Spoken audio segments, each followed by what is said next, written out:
As the legends from inside say good evening, we say hello. Welcome. It's SportsCenter from the nation's capital. I'm Scott Van Pelt. The New York Knicks complete a comeback that there is very little historical comp for. We will visit with Karl-Anthony Towns from the Garden, Tim Legler from courtside as well, Kendrick Perkins with us in studio. That's all on the way. And a one big thing on the singular Victor Wembanyama ahead of Game 2. We begin with what we just witnessed from the Garden. Knicks played 9 days ago. They made 25 threes in that game, scored 144. Cavs running on fumes, so advantage home team, right? Well, maybe. Slow to get going, but Jalen Brunson, the attack, Knicks up one. Then Brunson finds a clean look from the free throw line. He had 10 in the quarter. Cleveland held to their low point total in the first quarter all season. It's 23-16. Now the strip and Brunson. Easy bucket. Knicks had 15 points off turnovers in the first half. 5-point deficit. Allen gives to Donovan Mitchell. Three the hard way and the free throw. Then it's Mitchell who that's a beautiful design play back from Mobley. Hits the three. And there's the stars scoring comparison. Cleveland carried the lead into the locker room, and it begins to grow in the third. Corner three, Evan Mobley. This is a guy that if he hits that shot, forget it. Cavs up 4. Now it's Cleveland's turn to start stripping. Donovan Mitchell gets the rip from Mikal Bridges. That little patented wrong foot scoop. It's an 8-point lead. Then Mitchell down the lane, beautiful. Euro and Mitchell doing his thing on both ends of the floor. Next possession, it's Mobley with the block from behind. The 7-point lead's about to grow. Mobley, Harden, down low. Mobley has a size advantage on Brunson. Mike Brown, timeout. Cavs lead by 9, largest lead of the game. But it's about to mushroom from here. Then a Schroeder on the drive, give to Jarrett Allen, easy layup, 11. Sam Merrill, shooter, a little bit off his spot, no problem. Gathers and buries that, the lead's 14. Then it's Mitchell, working on Brunson. There's that same shot you saw in transition, it's a 16-point lead. Cavs are 28-1 when they enter the fourth quarter with a double-digit lead. It's a 22-point game. A little more than 7.5 to go. Brunson float game up. 20-point game. All right, it's 14. It was right around now that Steve asked, can they get it to 10? Beautiful shot there. Tough angle off glass, 12-point game. Well, now it's 10. Can you get it to single digits? Again, it's Brunson off glass. He does as he pleases in a sea of larger men. Shout to Action Bronson. All 3 of these, and now it's an 18-1 run for the Knicks. It's a 5-point game. We're back in the ball game. Off the miss. This was a key sequence. A 7-point game. Scott Foster comes running in and calls a foul. Kenny Atkinson smiling, but he's not smiling. So it's still a 7-point game, but the Knicks get an extra possession, if you will. Mikal Bridges, the step-back 3. Now it's 4. Knicks down 6. Under a minute and a half. Brunson, kick, Bridges, bottoms. It's back to a 3-point game. That's royalty there. LJ, Patrick Ewing. And now this is one of the shots of the night. Down 3. Landry Shamet. It's bouncing all around, not quite the same as Halliburton as last year, but it's the same idea. It's a 3 that finds the bottom that looked like it might miss. Now it's James Harden isolating on Brunson. He gets the bucket, but right back at you. It's Brunson again. How many times in the fourth off that corner of the glass we're tied? Again, it's Harden.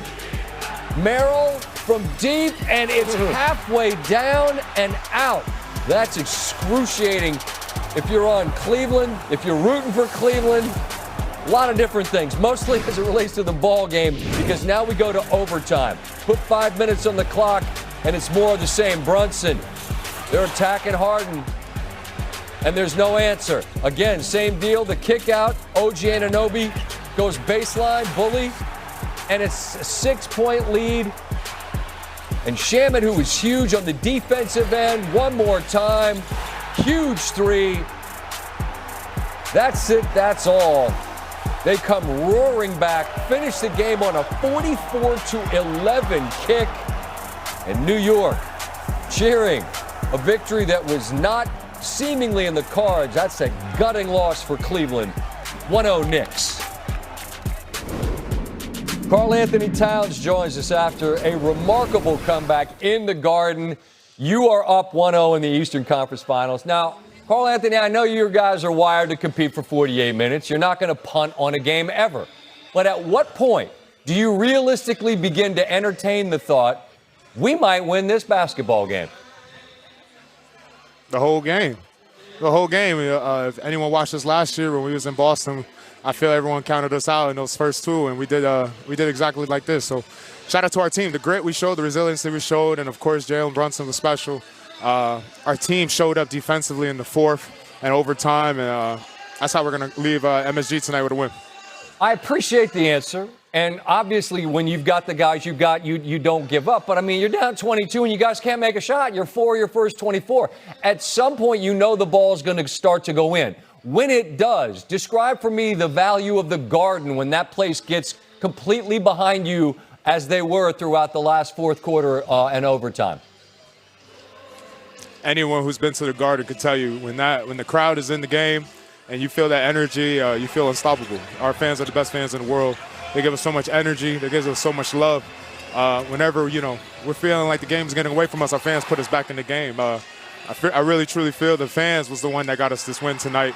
They gave us the energy to fight back and gave us the motivation to get it done. So much has been running through you at the point, and the ball's been going in the bucket at a ridiculous rate. But in that fourth, it's Jalen doing what he's done throughout. How much do you, when you see him cooking like that, is the idea just get the hell out of the way and let him do his thing? Hell yeah, exactly like you said. I mean, when he's playing that way and he's making points and buckets like that, I'm just blessed I get a front row seat to watch it. Right on. Your city is a hoop city. It always has been. How do you describe what the city feels like, what the room that you're in, your locker room, feels like 3 wins away from an opportunity to do something that we haven't seen for a while, which is to get to the finals and have the Garden truly be alive? I understand you got to win 3 more, but just paint for me the picture of what the city is like right now. I mean, the city, honestly, I'm just proud and honored that we're giving the city something to cheer for, to be able to, come in every day. We sacrifice every day. We put the work in, and for our fans to recognize the work we're putting in, to support us, to show us love, and give us all the energy in the world to go out there and the motivation to get the job done every single night. It's special. The city's alive. The city believes. And as long as we keep giving the city something to believe in, sky's the limit. Yeah, nothing like it. You know what's wild? I'm just, as a last thought here, a year ago this time, I'm talking to Ty Halliburton because he hit a shot. I have no idea how it went in, but it did. I'm sorry to bring it up. I'm going to get to a better part of this question in a second. Landry Shamet hits a shot. I have no idea how it went in, right? Mm-hmm. I mean, maybe the basketball gods owe you one. I don't know. Like, when that shot goes in, what's the emotion, the sentiment that the group feels when a shot like that goes in that you had to have at that moment? I mean, it was a huge shot. Landry Shamet was special today. He was so special. He's really the X factor of the game tonight. He came in and played big minutes and hit some big shots. And honestly, too, the shots were not even the story of the game. It was the stops he helped us get, the steals, the pressure he applied on defense to the team, to the Cavs.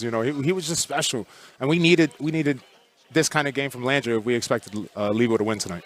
That's such a great point, because none of the buckets matter if you guys don't get stops, and you were able to put the clamps on them. 18 in the fourth, 16 in the first. In the middle, well, the middle was the middle, but in the end, the Knicks win by 11. Karl-Anthony Towns, man, thank you for taking a minute after a remarkable comeback for your city, your team, and the Garden, man. Thank you. Man, appreciate you. Thank you, legend. Not a lot of context for this, but good omen if you're a Knicks fan.